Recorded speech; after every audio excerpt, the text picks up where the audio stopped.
Has AI made the fraudsters so much more sophisticated that they can actually target younger generation, or are they more the perpetrators? Maybe you can talk about that in a bit more detail. So, in terms of the elderly population, they are heavily targeted, absolutely.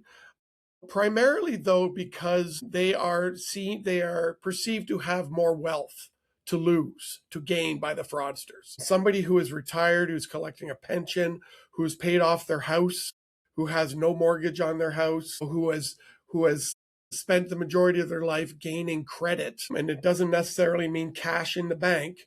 It's basically credit.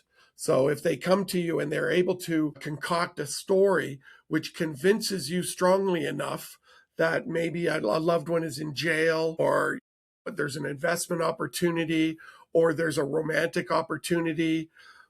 They know that the elderly community generally, and this is a stereotype, generally has access to more money.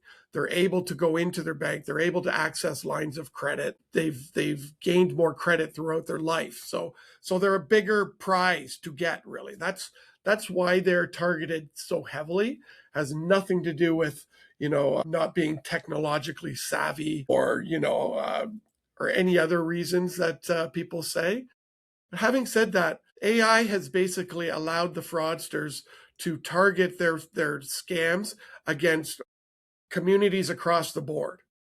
So it could be new immigrant communities. It could be students. It could be, people looking for employment. The scams are really tailor made towards their victims now. And with the information that is available to them as a result of, we see every day data breaches.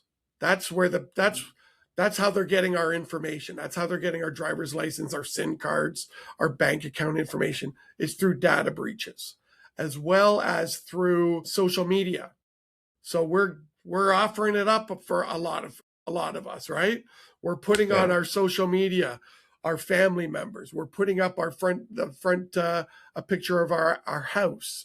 We're putting up we're on vacation. We're putting up my daughter's going to university next week. Things like that is information. And information is the true power of behind all fraud. Information, and then the social engineering that is brought to bear that utilizes it to make us vulnerable.